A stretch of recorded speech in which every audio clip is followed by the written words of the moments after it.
ونعوذ بالله من شرور أنفسنا ومن سيئات أعمالنا من يهده الله فلا مضل له ومن يضلله فلا هادي له ونشهد أن لا إله إلا الله وحده لا شريك له وأشهد أن محمدا عبده ورسوله أما بعد فإن خير الحديث كتاب الله وخير الهدي هدي محمد صلى الله عليه وسلم وشر الأمور محدثاتها وكل محدثة بدعة وكل بدعة ضلالة وكل ضلالة في النار.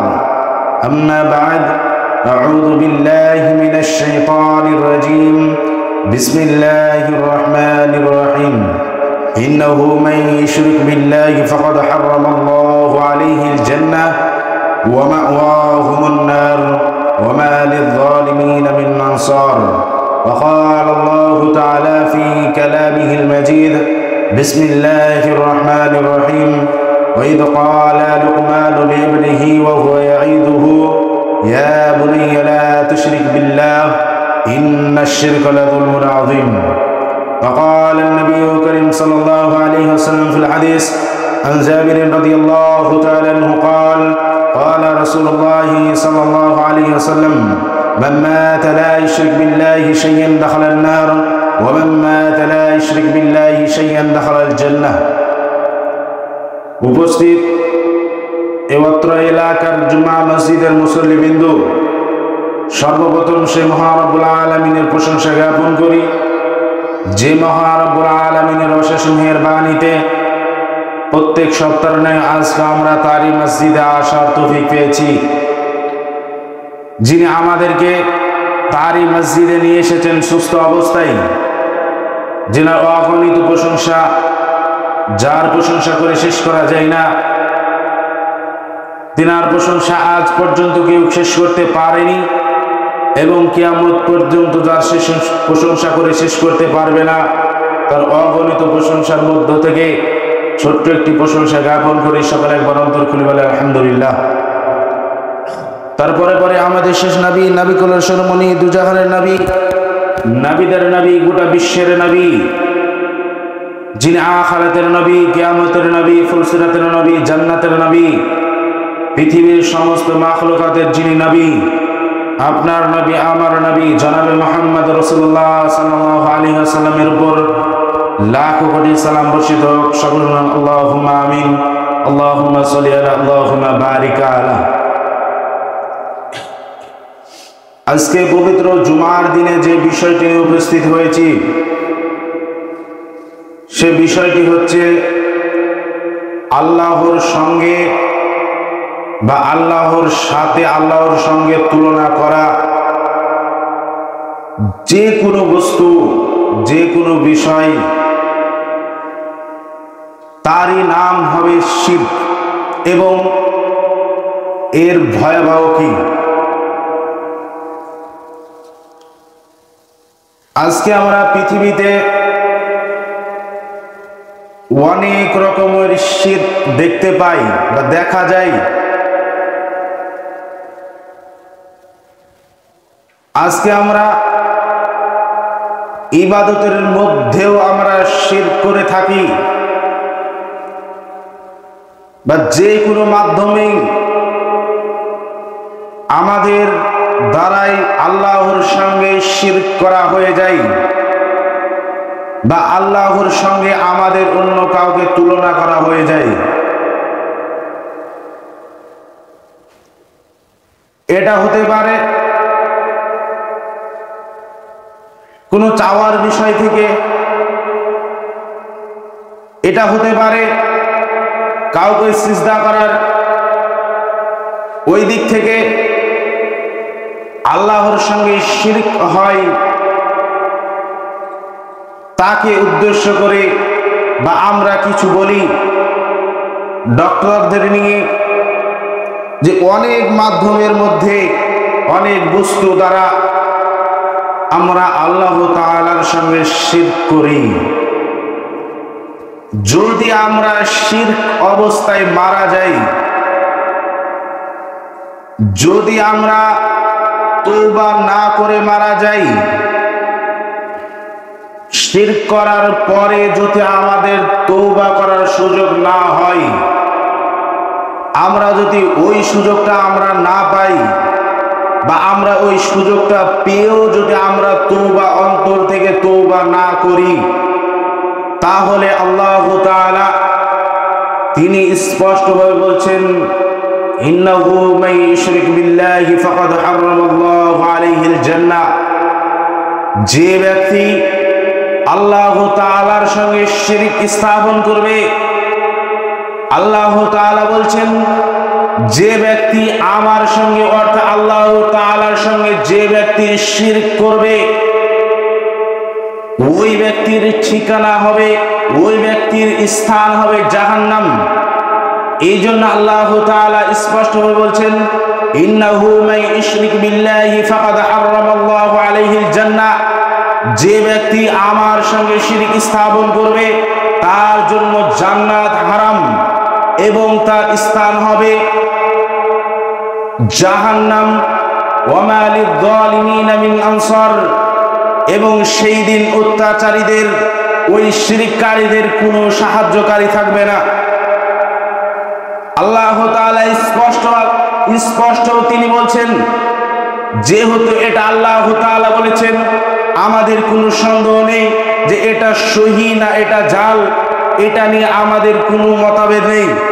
কারণ তিনি কোরআনে সর্বপ্রথম তিনি সূরা বাকারার মধ্যে বলছেন, যালিকাল কিতাবু লা রাইবা ফি। এই কিতাবের মধ্যে কোনো সন্দেহ নেই, এই কিতাবের মধ্যে কোনো ভুল নেই।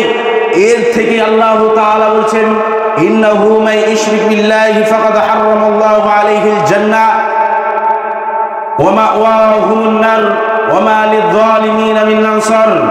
যে ব্যক্তি আমার সঙ্গে শিরক স্থাপন করবে এবং তার জন্য জান্নাত হারাম এবং তার স্থান হবে জাহান্নাম, এবং সেই দিন জাহান্নামীদের, অত্যাচারীদের কোনো সাহায্যকারী থাকবে না। আজকে আপনি পৃথিবীতে যদি অত্যাচারীদের মধ্যে হয়ে থাকেন, আপনার সাহায্য করতে অনেক মানুষ আসতে পারে, অনেক মানুষ আপনার সাহায্য করতে আসবে, কিন্তু সেই দিন আপনার কোনো সাহায্যকারী থাকবে না। আপনাকে একাই সেই দিন শাস্তি ভোগ করতে হবে। আপনি যে আল্লাহ তাআলার সঙ্গে শিরক স্থাপন করেন, আল্লাহ তাআলার সঙ্গে অন্যকে আপনি উপাস্য করেন, আপনাকে আল্লাহ তাআলা যে উদ্দেশ্য পাঠিয়েছে আপনি তার উদ্দেশ্যকে নাকাজ করে আপনি আপনার নিজের মন মতো, আপনি আপনার কোনো মানুষের ব্যক্তিগত যে কোনো জায়গায় আপনি সিজদা করে আপনার জীবন আপনি বাস্তবায়ন করেছেন। সেটা যেখানে হতে পারে, সেটা গাছতলায় হতে পারে, কোনো মানুষ পাথর সেখানে তৈরি করেছে সে পাথরের কাছে হতে পারে, সেটা মাজারে হতে পারে, যে কোনো ওসিলায় হতে পারে। যদি আল্লাহ তাআলাকে বাদ দিয়ে অন্য কারোর কাছে সিজদা করে যদি কোনো কিছু চান, যদি কোনো কিছু আশা করে থাকেন, ওটার নামই হচ্ছে শিরক। কারণ সমস্ত কিছু দেওয়ার মালিক হচ্ছেন আল্লাহ। তিনি মানুষকে জীবিত রাখেন, তিনি মানুষকে মৃত্যুদান করেন, সমস্ত দেনে পালনা হচ্ছেন আল্লাহ। যে আল্লাহ তাআলাকে ত্যাগ করে আপনার নিজের মন মতো, আপনার নিজের দিনই আপনার নিজের মন মতো যে আপনি কোনো পাথরের কাছে যে চাচ্ছেন যে আমার অমুক বস্তু আমার জীবনে দরকার, এটার নামই হচ্ছে শিরক। আপনি কোনো গাছের কাছে যাই মানত করছেন বা তার কাছে সাহায্য চাইছেন, গাছ আপনাকে কি দিবে? গাছ আপনাকে কি দিতে পারে? ওই গাছ চলে আল্লাহ তাআলার হুকুমে। আপনি যে মাজারে যে অমুক ব্যক্তির কাছে আপনি সাহায্য চাইছেন, ওর ভিতরে কি হচ্ছে আপনি জানেন না। যদি ওই ব্যক্তি যদি বেনামাজি হয়, ওই তো আপনার দোয়ার জন্য আশা করে বসে আছে, আপনি তার জন্য দোয়া চাচ্ছেন কোন আশায়? আপনি তার কাছে সাহায্য চাইছেন কোন আশায়? আপনার দোয়ার ভিখারি সে। কারণ পৃথিবীতে সালাত আদায় করেনি। আজকে আমরা ভাবি যদি আমরা জান্নাত যেতে চাই, যদি আমরা জান্নাত পাই, আল্লাহ তাআলার ইবাদত না করলেও হবে, শুধু যদি আমরা পীর ধরে থাকি তাহলে আমাদেরকে জান্নাতে নিয়ে যাবে। সম্মানিত উপস্থিতি, আজকে আপনাকে বলছি, যদি আপনার পীর জান্নাতে নিয়ে যেতে পারে, যদি আপনার পীর জান্নাতে নিয়ে যেতে পারে, এর আগে আপনাকে একটি কথা বলি। আল্লাহ তাআলা নবী করিম সাল্লাল্লাহু আলাইহি ওয়াসাল্লাম বলছেন, কিয়ামতের মাঠে 72-73টা দল থাকবে এবং একটা দলই যাবে জান্নাতি। তারপরে তিনি বলছেন, যে ব্যক্তি যার অনুসরণ করবে, আল্লাহ তাআলা কিয়ামতের মাঠে ওই ব্যক্তিকে তার কাতারে দাঁড় করানো হবে। যদি ওই ব্যক্তি জাহান্নামের কাতারে দাঁড়িয়ে যায়, ওই ব্যক্তি যদি জাহান্নামের কাতারে দাঁড়িয়ে যায়, আপনাকেও জাহান্নামের কাতারে দাঁড়াতে হবে, কারণ আপনার অনুসারী, আপনি অনুসরণ করেছেন তাকে। যদি আপনার পীর জাহান্নামের কাতারে দাঁড়িয়ে যায়, যদি আপনার পীর জাহান্নামের কাতারে পড়ে যায়, তাহলে আপনার সেই দিন কি হবে? আপনি যে পীরকে নিয়ে আজকে মেতে রয়েছেন, আপনার মাজারকে নিয়ে আপনি মেতে রয়েছেন, আজকে আপনি মাজার করাতে আপনি সাহায্য করছেন। সম্মানিত উপস্থিতি, আল্লাহ তাআলা নবী করিম সাল্লাল্লাহু আলাইহি ওয়াসাল্লাম তিনি বলছেন 1500 বছর, 1450 বছর, 1500 বছর আগে তিনি বলে গিয়েছেন যে আমি যত উঁচু কবর দেখবে, তুমি সকল উঁচু কবরকে তুমি ভেঙে চুরমার করে দাও। তাহলে রাসূল সাল্লাল্লাহু আলাইহি ওয়াসাল্লাম যেখানে আদেশ দিয়েছেন, সেখানে আপনি কিভাবে কবরের উপর মাজার তৈরি করতে পারেন? যেখানে আল্লাহ তাআলা নবী করিম সাল্লাল্লাহু আলাইহি ওয়াসাল্লাম তিনি স্বয়ং বলছেন যত উঁচু কবর আছে ভেঙে চুরমার করে দাও, সেখানে আপনি কিভাবে সেখানে মাজার তৈরি করতে পারেন? সেখানে আপনি কিভাবে উঁচু করতে পারেন? আপনি মুসলিম হয়ে সেখানে আপনি কিভাবে উঁচু তৈরি করতে পারেন? সেখানে আপনি সেই কবরে কিভাবে আপনি সাহায্য চাইতে পারেন? সেই কবরে আপনি কিভাবে মাজার তৈরি করে সেখানে সাহায্য চাইতে পারেন? যদি আপনি মুসলিম হয়ে থাকেন, যদি আপনি মুসলিম হয়ে থাকেন, রাসূল সাল্লাল্লাহু আলাইহি ওয়াসাল্লামের কথা যদি আপনি ত্যাগ করেন, তাহলে আপনি মুসলিম হতে পারেন না। এটা আপনি ইহুদি খ্রিস্টানদের বৈধ নিয়ে, ইহুদি খ্রিস্টানদের আপনি ধর্ম নিয়ে আপনার জীবন বাস্তবায়ন করছেন। আপনি ভাবছেন যে আমার পীর আমাকে জান্নাতে নিয়ে যাবে। আপনি যদি ভাবেন আপনাকে তারা উদাহরণ দিতে পারে, যদি তুমি দোতলায় উঠো, তোমাকে তো সিঁড়ির প্রয়োজন রয়েছে, তারা উদাহরণ আপনাকে দিতে পারে। তুমি যখন গাছে উঠবে, ডালের প্রয়োজন রয়েছে, কারণ ডাল ছাড়া গাছে বসা যায় না। সম্মানিত উপস্থিতি, তাদেরকে আপনি আবার উদাহরণ দিবেন। যদি আমি সিঁড়ি না দিয়ে, যদি আমি লিফটে দোতলায় উঠি, যদি পীর না ধরে আল্লাহ তাআলা তার রাসূলের কথা অনুযায়ী যদি আমি পৃথিবীতে বাস্তবায়ন করি, আমার তো জান্নাত যাওয়া সম্ভব। যদি সিঁড়ি ছাড়া লিফটে দোতলায় ওঠা সম্ভব হতে পারে, তাহলে পীরকে ত্যাগ করে রাসূল সাল্লাল্লাহু আলাইহি ওয়াসাল্লাম কথা অনুযায়ী, আল্লাহ তাআলার কথা অনুযায়ী যদি আপনি জীবন বাস্তবায়ন করেন, জান্নাত যাওয়া আপনার জন্য সম্ভব। যদি আপনি, তারা উদাহরণ দিবে গাছে উঠলে ডাল লাগবে, কারণ গাছে ডাল ছাড়া বসা হয় না। শুধু সম্মানিত উপস্থিতি, পৃথিবীতে অনেক রকমের গাছ রয়েছে যাতে ডাল নেই, যেমন নারকেল গাছ। আপনাকে উঠতে হলে গাছে শুধু বসতে হবে, ডাল পাবেন না। এই যে উদাহরণ দিয়ে আপনার বিবেককে তাদের দিকে আকৃষ্ট করছে, সম্মানিত উপস্থিতি, আপনাকে বলছি যত কবর আছে, উঁচু কবর আছে, যত মাজার আছে, ভেঙে চুরমার করে দিতে হবে, খান খান করে দিতে হবে। যত মাজার রয়েছে খান খান করে দিতে হবে। যত পীরের আস্তানা রয়েছে আগুন জ্বালিয়ে পুড়িয়ে দিতে হবে। যত পীরের আস্তানা রয়েছে আগুন জ্বালিয়ে পুড়িয়ে দিতে হবে। এরা আল্লাহ তাআলার বিরোধী, এরা রাসূল সাল্লাল্লাহু আলাইহি ওয়াসাল্লামের বিরোধী। এরা এদের আশা করে আপনার জিন্দেগি নষ্ট করে আপনি জাহান্নামের টিকিট আপনি করে নিয়েছেন। আপনি ভাবছেন যে পীর ছাড়া যদি জান্নাত নাও যেতে পারে, তাহলে যে আপনাদের সর্বপ্রথম পীর ছিল, ওই ব্যক্তি কিভাবে জান্নাত যেতে পারে? ও তো পীর ধরেনি, ও তো কোনোদিন পীর ধরেনি। ওই সর্বপ্রথম পীর, ওই যদি জাহান্নামে যায়, আপনি তাদের অনুসরণ করছেন, আপনি তার অনুসরণ করছেন। আল্লাহ তাআলা নবী সাল্লাল্লাহু আলাইহি ওয়াসাল্লাম তিনি বলছেন, যে যার অনুসরণ করবে কিয়ামতের মাঠে ওই তার কাতারে দাঁড়াবে। আপনার সর্বপ্রথম পীর তো কোনো পীর ধরেনি, তাহলে ওই পীর যদি জাহান্নামের কাতারে দাঁড়িয়ে যায়, তাহলে আপনার আমার কি হবে? আমরা যে এদের নিয়ে ব্যস্ত রয়েছি, এরাই আমাকে পার করবে, এই আশা নিয়ে আমি আজকে পৃথিবীতে আমার জিন্দেগি বাস্তবায়ন করছি। যদি আমাদের পীর, আপনি যে পীর ধরছেন, ওই পীর যদি জাহান্নামের কাতারে দাঁড়িয়ে যায়, তাহলে আপনার কি হবে? এই চিন্তা আমরা করি না। আমরা ভাবি পীর ধরলে জান্নাত যাওয়া যাবে। সম্মানিত উপস্থিতি, ওই যে পীর ধরে মাজারে মানত করছেন, ওটাই হচ্ছে শিরক, কারণ মাজার থেকে কিছু আপনাকে দিতে পারবে না। আজকে আপনার গ্রামে যদি মাজার তৈরি হয়, যদি আপনার গ্রামে মাজার তৈরি হয়, ওই মাজার যদি আপনি না ভাঙেন, জানার সত্ত্বেও যদি আপনি না ভাঙেন, ওই হিসাব আপনাকে লাগবে। কারণ ওরা যে ইসলামের ক্ষতি করছে, ওরা যে ইসলামের মধ্যে জাহিলিয়াতের যুগের নীতি চালু করছে, তারা ইসলাম থেকে মানুষকে দূরে সরিয়ে দিচ্ছেন, এই হিসাব কিন্তু আপনাকে দিতে হবে। আপনি জানেন মাজার তৈরি করা যাবে না, ওইখানে তৈরি করে ওটা ভাঙতেই হবে, তারপরেও যদি আপনি তাকে সাহায্য করেন, ওই হিসাব আপনাকেই দিতে হবে। ওই হিসাব কোনো দূরের মানুষ দিবে না, কারণ আপনার গ্রামের পাশে সেখানে তৈরি হচ্ছে, আপনাকে হিসাব দিয়ে হতে হবে। যেখানে তৈরি হচ্ছে, আজকে আমি শুনতে পেলাম অমুক গ্রামে মাজার তৈরি হচ্ছে, কিন্তু যার উপরে মাজার তৈরি হচ্ছে জীবনে মসজিদে প্রবেশ করেনি, মসজিদের গেট কোন দিকে সেটা নয় জানে না, ওর উপরে যদি মাজার তৈরি হয়, ওটা হচ্ছে সবচেয়ে ভণ্ডামের জায়গা, ওটা হচ্ছে সবচেয়ে গাঁজাখোরদের জায়গা, যেখানে নিরাপদ জায়গা, যেখানে মানুষ গাঁজা খেলে কেউ কাউকে দেখতে পাবে না, ধরতে পারবে না, সব থেকে নিরাপদ জায়গা হচ্ছে ওই আস্তানা। ওই আস্তানাকে ভেঙে চুরমার করে দিতে হবে, ওই আস্তানাকে আপনাকে আমাকে ভাঙতে হবে।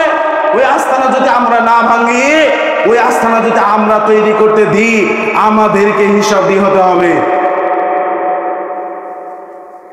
সম্মানিত উপস্থিতি, যে মাজার তৈরি হচ্ছে যদি আপনাদের গ্রামে হয়, আপনাদের গ্রামে হচ্ছে, সে তো নামাজই পড়েনি, তার ভিতরে কি চলছে কবরের ভিতরে, ওই তো মানুষ যা আল্লাহ তাআলার ফেরেশতাদের মার সহ্য করতে পারছে না, সে মনে মনে দোয়া করবে, সে চাইবে যে পৃথিবী থেকে আমার জন্য কেউ দোয়া করো, আমার জন্য কেউ দান খয়রাত করো, যেন আমার শাস্তিটা এখানে হালকা হয়। আবার তার কাছে আপনি সাহায্য চাইছেন, আপনাকে কিভাবে সাহায্য করবে সে? যারা তাদের কাছে সাহায্য চায়, এদের থেকে অশিক্ষিত মূর্খ পৃথিবীতে আর কেউ নেই। পৃথিবীতে যদি মূর্খ থাকে, এরা হচ্ছে পশুর থেকেও মূর্খ, কারণ পশুরাও জানে যে এরা কোনো সাহায্য করতে পারে না, পশুরাও জানে তারা আল্লাহ তাআলাকে এক সত্তা বলে মানে, তারা আল্লাহ তাআলার কাছে সাহায্য চাই। এই জন্য তারা সকালবেলায় খালি পেটে বের হয় এবং সন্ধ্যাবেলায় বাসায় ভরা পেটে ফিরে আসে। এরা জানে আল্লাহ ছাড়া আমাদের খাদ্য কেউ জোগাড় করতে পারবে না। কিন্তু আজকে আমরা মানুষ হয়ে পশুদের থেকেও আমরা নিকৃষ্ট, তাদের থেকেও আমরা মূর্খ। একটা মরা মানুষ কিভাবে আমাদেরকে সাহায্য করতে পারে? একটা জীবিত মানুষ যদি আপনি তার কাছে কিছু সাহায্য চান, মানুষ যদি দয়ালু হয় আপনাকে দিতে পারে, একজন মরা মানুষ কিভাবে আপনাকে দিবে? আর আপনি সেইখানকে নিয়ে, সেই মাজার নিয়ে, সেই পীর নিয়ে আপনি ব্যস্ত রয়েছেন, আপনার জীবনে চলিয়ে গেল। আল্লাহ তাআলা নবী করিম সাল্লাল্লাহু আলাইহি ওয়াসাল্লাম বলেছেন, হাদিস বর্ণনা করছেন, আন জাবির রাদিয়াল্লাহু তাআলা আনহু قال قال رسول الله صلى الله عليه وسلم من مات لا يشرك بالله شيئا دخل النار ومن مات لا يشرك بالله شيئا دخل الجنة। জাবির রাদিয়াল্লাহু তাআলা আনহু বলেন, নবী করিম সাল্লাল্লাহু আলাইহি ওয়াসাল্লাম বলেছেন, যে ব্যক্তি বিন্দু পরিমাণ আল্লাহ তাআলার সঙ্গে শিরক করবে, ওই ব্যক্তির স্থান হবে জাহান্নাম। সম্মানিত উপস্থিতি, ওই যে মাজারে মানত করছেন, সামান্য পরিমাণ যদি আল্লাহ তাআলার সঙ্গে শিরক করে যদি আমাদের ঠিকানা জাহান্নাম হয়, আমাদের জিন্দেগিটাই শিরকের উপর রয়েছে, আমাদের জিন্দেগিটাই শিরকের উপর রয়েছে, তাহলে আমাদের কোথায় অবস্থান হবে? আল্লাহ তাআলা নবী করিম সাল্লাল্লাহু আলাইহি ওয়াসাল্লাম মুআজ বিন জাবালকে ডেকে বলছেন, মুআজ বিন জাবাল বলছেন, আমাকে রাসূল সাল্লাল্লাহু আলাইহি ওয়াসাল্লাম ডেকে আমাকে 10টি উপদেশ দিলেন। আল্লাহ তাআলা নবী করিম সাল্লাল্লাহু আলাইহি ওয়াসাল্লাম মুআজকে ডেকে বলছেন, মুআজ, আজকে আমি তোমাকে 10টি উপদেশ দেব। এই 10টি উপদেশের মধ্যে আল্লাহ তাআলা নবী করিম সাল্লাল্লাহু আলাইহি ওয়াসাল্লাম সর্বপ্রথম বলছেন, মুআজ বলছেন, রাসূল সাল্লাল্লাহু আলাইহি ওয়াসাল্লাম আমাকে সর্বপ্রথম যে আদেশ দিলেন, লা তুশরিক বিল্লাহ, তুমি আল্লাহ তাআলার সঙ্গে শিরক করো না। ওয়া ইন কুতিলতা ওয়া হুররিকতা, যদি তোমাকে কেটে পিস পিস করে দেওয়া হয়, যদি তোমাকে জ্বলন্ত আগুনের মধ্যে তোমাকে যদি নিক্ষেপ করা হয়, এরপরও তুমি আল্লাহ তাআলার সঙ্গে শিরক করিও না।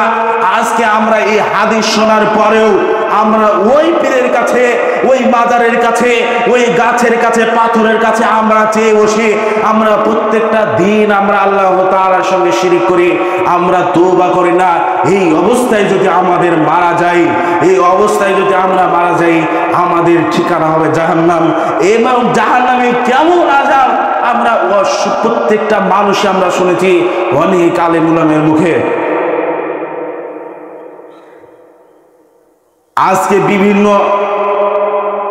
ইসলামের মধ্যে ভাগ রয়েছে, কিন্তু তাদের মধ্যে একটাতে মিল থাকবে, তাদের সঙ্গে হয়তো হাত তোলা নিয়ে মতভেদ থাকতে পারে, তাদের সঙ্গে জোরে আমিন বলা নিয়ে মতভেদ থাকতে পারে, কিন্তু তাদের সঙ্গে আমাদের সঙ্গে ইসলামের মধ্যে যারা আল্লাহ তাআলার সঙ্গে শিরিক করে, ওদের মধ্যে আমাদের মধ্যে যারা হাত তোলা আমাদের নিয়ে মতভেদ আছে, তারা যদি আল্লাহ তাআলা তাদের সঙ্গে আমাদের সঙ্গে এক মিল থাকতে হবে।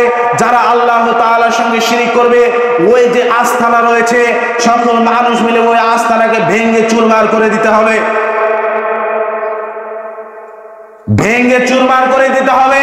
কারণ আপনিও জানেন, আমিও জানি যে ওইখানে আল্লাহ তাআলার সঙ্গে শিরক ছাড়া আর কিছু হতে পারে না, আর কিছু ওখানে হয় না, শুধু ওইখানে হয় আল্লাহ তাআলার সঙ্গে শিরক করা।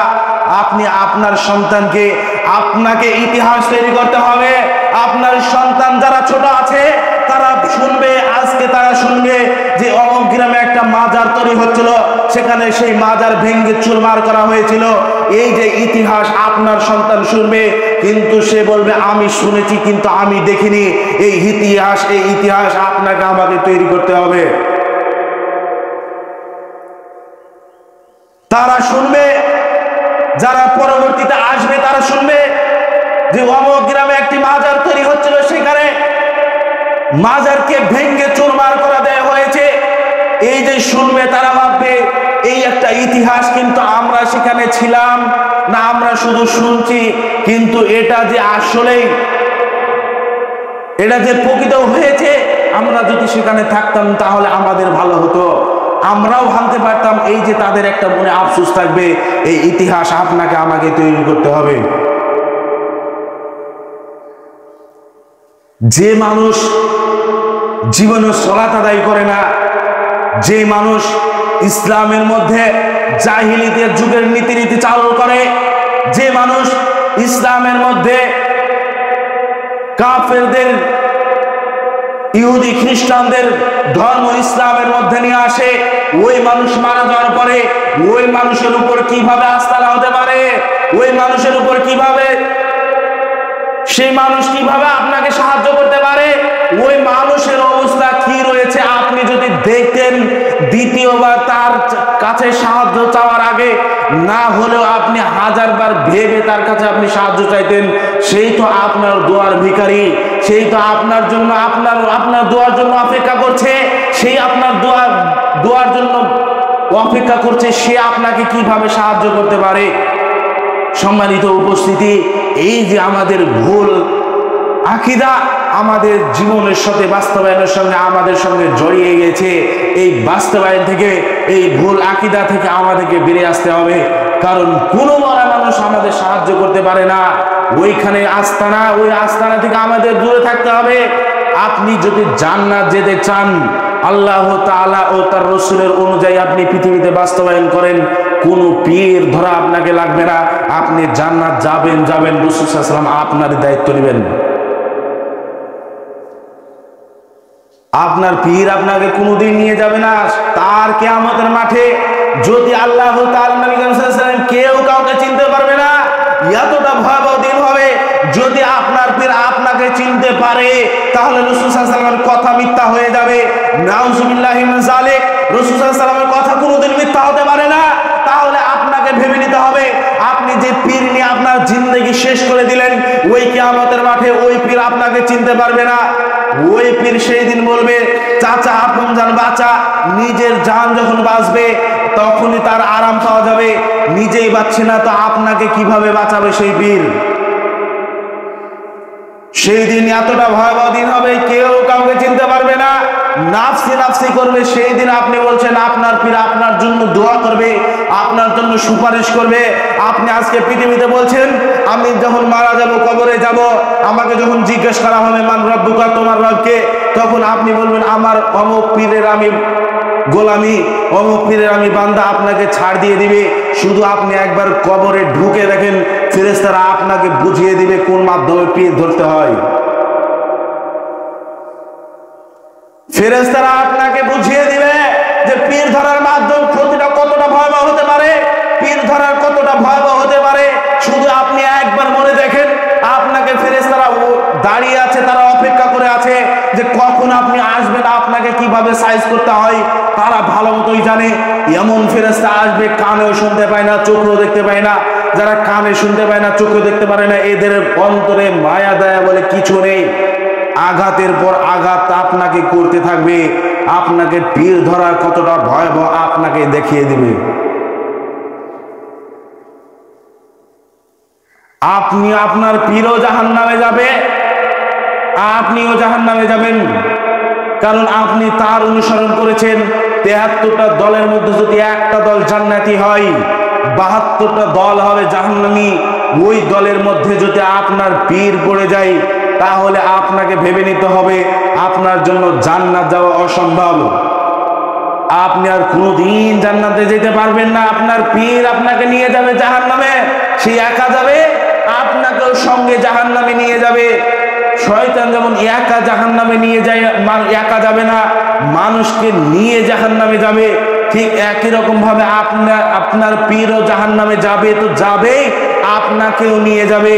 কারণ আপনার পীর তো নামাজই পড়েনি, আপনার পীর তো সলাতে আদায় করেনি। ও কিভাবে পীর হতে পারে? ও কিভাবে আপনাকে হাসরের মাঠে পার করবে? ও কিভাবে ফুলসিরাতের মাঠে পার করবে? ও ফুলসিরাতে কিভাবে পার হবে তো নিজেই জানে না। ওরই তো জান নিয়ে টানাপাড়া লেগে যাবে, ওরই তো পার হতে আর কত সময় লেগে যাবে, হয়তো জাহান্নামে পড়েও যেতে পারে। ও কিভাবে আপনাকে পার করবে? এই যে আমাদের একটা আকীদা, যে আমাদেরকে পীর, আমরা যে মাজার তৈরি করলে সেখানে আমরা যা চাইবো তাই পাবো, এই যে ভুল একটি আকীদা, এই আকীদা থেকে আমাদেরকে বেঁচে থাকতে হবে। আবার অমুক জায়গায় আপনি দেখবেন মাজারের পাশে গাছ থাকে, গাছে দেখবেন আপনি ইট ঝুলানো থাকে। তাদেরকে জিজ্ঞেস করবেন যে ইট ঝুলানো কেন? মাজারে যে বসে থাকে তাকে জিজ্ঞেস করবেন ইট ঝুলানো কেন?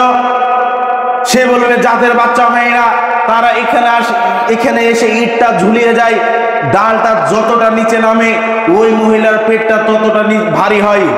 সম্মানিত উপস্থিতি, যদি ওইখানে কোনো যুবতী মেয়ে যদি ইটটা বেঁধে আসে, যদি কোনো পুরুষ ওইখানে যে ইটটা বেঁধে আসে, তাহলে তাদের কথা অনুযায়ী আপনার একজন পুরুষের পেটেও বাচ্চা হওয়া সম্ভব। যদি ইট ঝুলিয়ে যদি বাচ্চা হয়, তাহলে বাচ্চা হওয়ার সময় একজন ছেলে যদি ওইখানে ইটটা ঝুলিয়ে দেয় ভুলবশত, যারা জানে না হয়তো তারা যদি ওইখানে ইটটা ঝুলিয়ে দেয়, তাহলে তো ওই পুরুষের বাচ্চা হয়ে যাবে। এই যে একটা ভুল আকীদা যে ইট ঝুলিয়ে দিলে বাচ্চা হয়ে যাবে, ওখানে মানত করলে বাচ্চা হয়ে যাবে, ওইখানে মানত করাই শিরক। যদি আপনি একটা মশাও যদি ওখানে মেরে যদি মানত করেন, ওটাই আপনাকে, ওটার জন্য জাহান্নাম যেতে হবে। আল্লাহ তাআলা নবী করিম সাল্লাল্লাহু আলাইহি ওয়াসাল্লাম বলেছেন, ওই যে দুজন দেখছো তোমরা, ওরা জাহান্নামী, ওরা জাহান্নামে চলে যাবে, ওরা জাহান্নামে যাবে। তোমরা দুজনকে, একজনকে যখন ধরা হলো দুজনের মধ্যে মাজারের জন্য সাহায্য চাওয়ার জন্য, একজন তাকে অর্থ দিয়ে সাহায্য করলো এবং অপরজনকে যখন তাকে যখন মাজারের জন্য তার কাছ থেকে কিছু হাদিয়া চাওয়া হলো, সে তখন বলছে আমার কাছে কিছু নেই দেওয়ার মতো, আমার কাছে কিছু নেই। তারা বলছে যে না হলে তুমি মানত করে একটা মশা ও মাছি তুমি মাজারে দিয়ে যাও। সম্মানিত উপস্থিতি, আল্লাহ তাআলা নবী করিম সাল্লাল্লাহু আলাইহি ওয়াসাল্লাম বলছেন, যদি একটা মশাও যদি আপনি মেরে মাজারে মানত করেন, ওটার জন্য আপনাকে জাহান্নাম যেতে হবে, যদি আপনি পরবর্তীতে তওবা না করেন। কারণ ওটাই হচ্ছে শিরক, আর শিরকের স্থান হবে জাহান্নাম। এরা জান্নাতে যাবে না। যদি তওবা করে, যদি আল্লাহ তাআলা দয়ালু, তিনি যদি ইচ্ছা করেন, তিনি যদি চান, যদি আপনাকে ক্ষমা করতে, যদি আপনি অন্তর থেকে ক্ষমা চান, খাস নিয়াতে তুবু ইলাল্লাহি তাওবাতান নাসুহা, খাস উদ্দেশ্য যদি আপনি তওবা করেন যে আমি এই কাজ আজ থেকে পূর্বে যতদিন করেছি না জানতে, আজকে আমি বক্তব্য শোনার পরে জানলাম, আর জিন্দেগিতে এই কাজ, এই মাজারের বিরুদ্ধে, এই মাজারের হয়ে, এই মাজারে কিছু মানত করা, এই মাজারে কিছু সাহায্য চাওয়া, আজকে বক্তব্যের পূর্বে যা করেছি না শুনে আল্লাহ তাআলার কাছে খাস উদ্দেশ্য যদি আপনি তওবা করেন, আল্লাহ তাআলা আপনার দোয়া তওবা করবে, আপনার তওবা কবুল করবেন।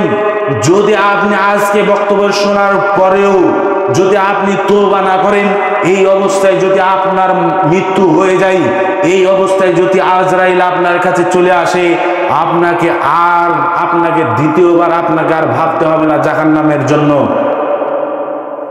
আপনাকে ভেবে নিতে হবে আপনার ঠিকানা জাহান্নাম হয়ে গেছে, আপনি জাহান্নামের টিকিট আপনি নিয়ে নিয়েছেন, আপনার জন্য জান্নাত যাওয়া অসম্ভব। আপনাকে হাদিস বলেছি বিন্দু মাত্রা শিরিক করলে ওই ব্যক্তি জাহান্নামে যাবে। তারপরে তিনি বাক্য বলছেন মান মাতা লা ইউশরিক বিল্লাহি শাইআন দাখালান নার ওয়া মান মাতা লা ইউশরিক বিল্লাহি শাইআন দাখালাল জান্নাহ। যে ব্যক্তি বিন্দু মাত্রা শিরিক করবে, বিন্দু জাররা পরিমাণ আপনি সূর্যের দিকে তাকালে দেখতে পাবেন যে ধুলোর মতো উঠতে থাকে, ওই যে জাররা পরিমাণ যদি আপনি আল্লাহ তাআলার সঙ্গে কোনো অবস্থায় যদি আপনি শিরক করেন, তাহলে আপনাকে ভেবে নিতে হবে আপনার জন্য জান্নাত যাওয়া অসম্ভব যদি আমি তওবা না করি। তাই প্রত্যেকটা মুসলিমের কর্তব্য যে আল্লাহ তাআলার সঙ্গে যে অন্য কাউকে উপাস্য করে জিন্দেগি বাস্তবায়ন না করা, কারণ সব কিছু দেওয়ার মালিক আল্লাহ। আপনি যে গাছের কাছে সাহায্য চাইবেন, ওই গাছের পাতাও নড়বে আল্লাহর হুকুমে, তাহলে আপনাকে ওই গাছ কিভাবে সাহায্য করতে পারে? আপনি আল্লাহ তাআলার কাছে সাহায্য চান, যা চাইবেন আল্লাহ তাআলার সঙ্গে আপনি সরাসরি চান। যদি আপনি আপনি ভাবেন আমার এটাকে লাগবেই, আমার এই পাপকে আমি ক্ষমা করতে মিটিয়ে নিতে চাই, তাহলে আপনি গভীর রাতে উঠে তাহাজ্জুদ করে আল্লাহ তাআলার কাছে আপনি ক্ষমা চান, আল্লাহ তাআলার কাছে তখন আপনি সাহায্য চান।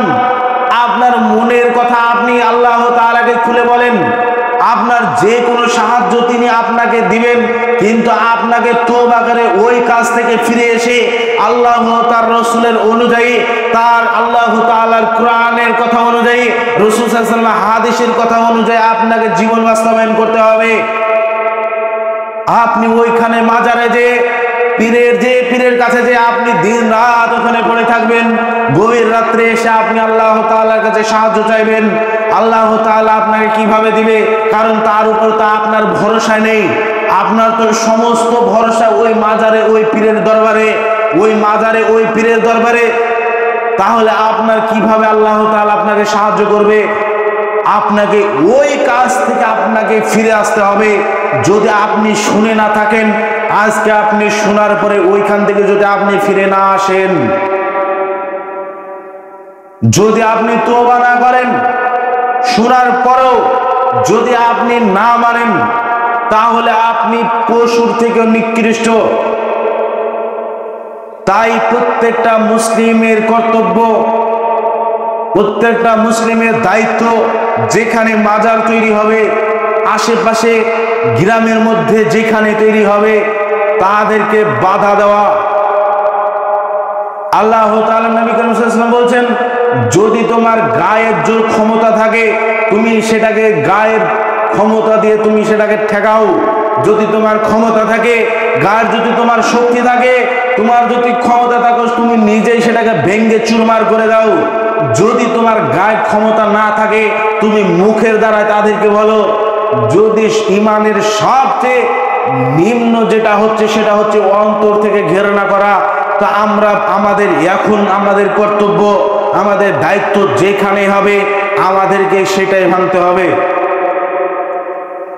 তা আল্লাহ তাআলার কাছে পরিশেষে দোয়া করি, হে আল্লাহ, আমরা প্রত্যেকটা মুসলিম ভাই যেন এই মাজার পীর প্রান্তি থেকে আমরা দূরে থাকতে পারি, সেই তৌফিক তুমি দান করো আল্লাহুম্মা আমিন। এবং আমরা যেন তোমার সঙ্গে শিরক থেকে বেঁচে থাকতে পারি, সেটা যে কোনো মাধ্যমের মধ্যেই হোক, যেন তোমার সাথে আমরা শিরক থেকে বেঁচে থাকতে পারি। তোমার সঙ্গে যেন আমরা অন্য কাউকে তুলনা করে যদি আমরা শিরক করে ফেলি, এই শিরক করার থেকে তুমি আমাদেরকে সকল মুসলিম ভাইকে বিরত রেখো। সকলে একবার বলুন আল্লাহুম্মা আমিন। এই দাবি এই দোয়া তোমার দরবারে রেখে আজকে আমার সংক্ষিপ্ত খুতবা ইতি করলাম। ওয়া আলাইনা ইল্লাল বালাগ। আল্লাহুম্মা সাল্লি আলা মুহাম্মদ ওয়া আলা আলি মুহাম্মদ কামা সাল্লাইতা আলা ইব্রাহিম ওয়া আলা আলি ইব্রাহিম ইন্নাকা হামিদুম মাজিদ। আল্লাহুম্মা বারিক আলা মুহাম্মদ ওয়া আলা আলি মুহাম্মদ কামা বারাকতা আলা ইব্রাহিম ওয়া আলা আলি ইব্রাহিম ইন্নাকা হামিদুম মাজিদ। আল্লাহুম্মা ইন্নী আজনি মিনান নার। আল্লাহুম্মা ইন্নী আজনি মিনান নার। আল্লাহুম্মা ইন্নী আজনি মিনান নার। রাব্বিরহামহুমা কামা রাব্বায়ানি সাগীরা। ربنا كما ربياني صغيرا. ربنا كما ربياني صغيرا. سبحانك ربك رب العزة عما يصفون وسلام على المرسلين والحمد لله رب العالمين. السلام عليكم ورحمة الله.